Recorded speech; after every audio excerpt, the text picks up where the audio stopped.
Коррупционер врачтар, чычалайсыңар ғой, айлық аз болса, не қылайлы анан деп.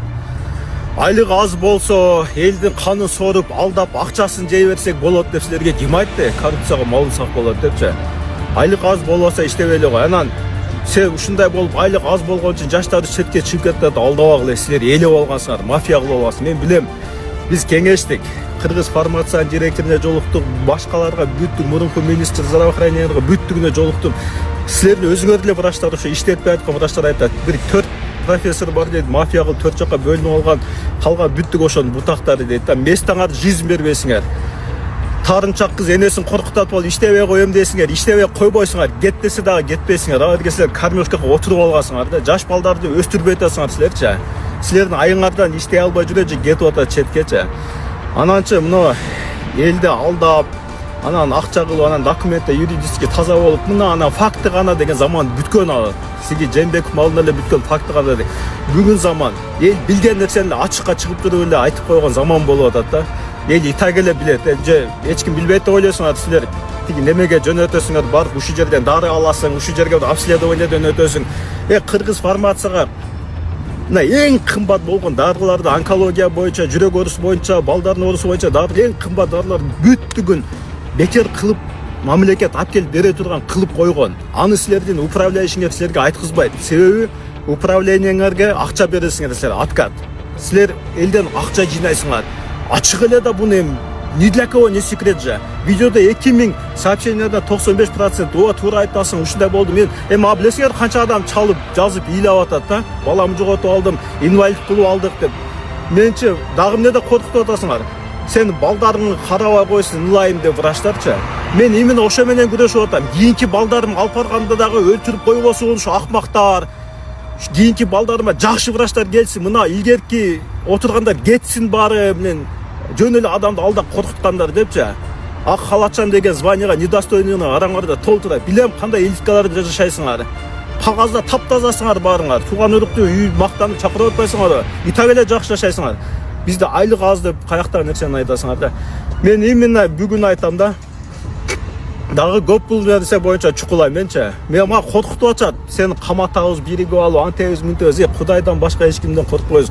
Биринчи очередь мен жардамчым Кудай. Экинчи бүгүн мамлекеттин закондун иштеп атканына мен ишенем. Президентибизге ишенем. Мен кайрылбадым эле, президентибизге эми кайрылам. Урматтуу туугандар, эл мырзага зубур аябай жай жүрүп жатат. Алардын ыраазычылыгы үчүн ушул күнүгө колдон келишинче ушул балага жардам кылып туруңуздар.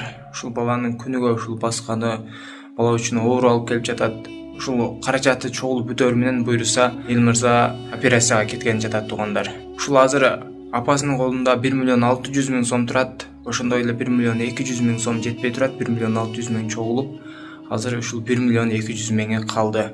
Биз сиздерге видеону чыгарып берип жеткире беребиз туугандар. Кайрымдуулук кылуу сиздерден, барыңыздардан Алла разы болсун. Ушул балага кайдыгер карабастан абалын карап туруп туугандар, колуңуздардан келген жардамды берип кетиңиздер. Реквизиттер Мукамбек П деп чыгат М-банк, ошондой эле Сбербанк Замира Мавлянова Ч деп чыгат туугандар. Россия өлкөсүнөн которгондорго. Махинациясын кошуп туруп, баштарын жулуп алам буларды туугандар. Алла Таала аркылуу берген аманатыңарга биз кыянат кылбайбыз туугандар. Добушубуз жеткен болсо, бизге бербей көрсүн, жанын сууруп аламын. Мен ыйракта карап отурбаймын. Мага бербей койду, кичине калдырып бербей койду, махинация кылып койду деп. Махинациясын кошуп туруп, баштарын жулуп алам буларды туугандар. Мен байлыктуулардын алдында тизе бүкпөймүн. Бийликтүүлөрдүн алдында сынбаймын.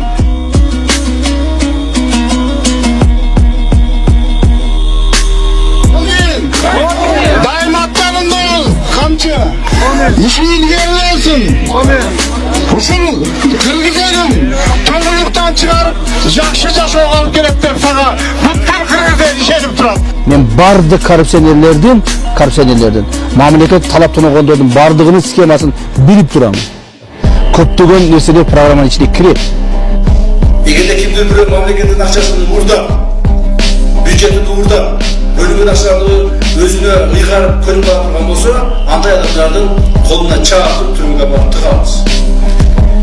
Бирок ошо бөлүнүп берип аткан акчаларды дагы бүгүнкү күндө дагы туура эмес пайдаланган мамлекеттик кызматкерлерибиз көп. Аларды күндөн күн алыс биз жазага тартып атабыз мыйзам чегинде. Мындан кейін де ушундай болот. Ешкимди аябайбыз. Бир сом жесе мамлекеттен, ошону 10 есе кылып кайрадан устуруп төлөтөбүз. Мамлекеттик чиновниктерге мыйзам бузгандан үчүн биз карыбызды төгөбүз. Элибизге Кудай буйрса мээримибизди төгөбүз. Мен Кыргыз мамлекетинен, Кыргыз элимден, Кыргыз жеримден калкаланбашын, өсүп өнүгүшүн, эртең тарыхтарда калышын каалайм да. Башым аман болсо мен ар бир эмеде көргөзөм ошону.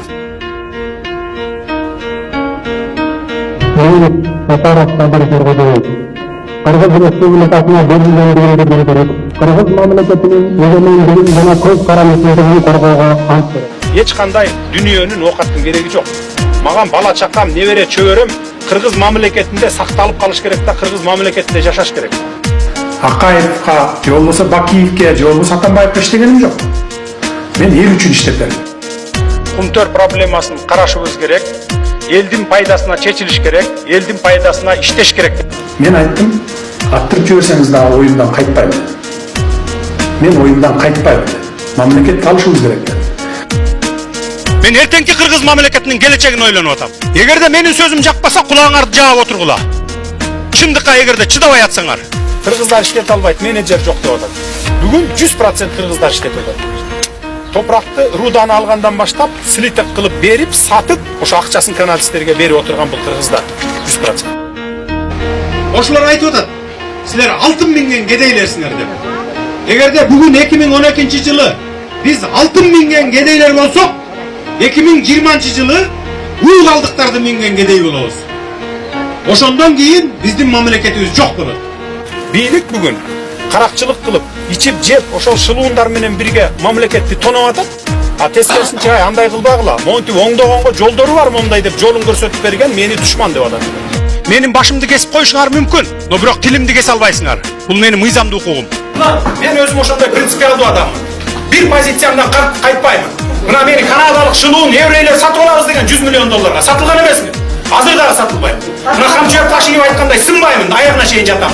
5 жыл жатам. Канча берсеңер канча бергиле. Бирок тарых алдында жооп берерler унутпагыла. Башым аман болсо мен ар бир эмеде көргөзөм ошону.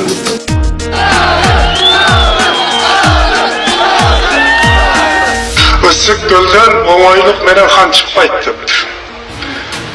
Хан чыкса да жөн чыкпайт. Чачылганды жыйнайт. Бүлүнгөндү бүтөйт, тентегендерди топтойт. Кандай болгон күндө да ишеничти актоо, ишеничти сактоо ыйык парыз. Биз ишеништен уланабыз, ишеништен уралабыз. Демек, ата журт алдындагы мойнубузга артылган оор жүк мекенди көз карагендей сактап, болочок муунга жүзүбүз жарык, пейилибиз ак бойдон баруу улуу милдет.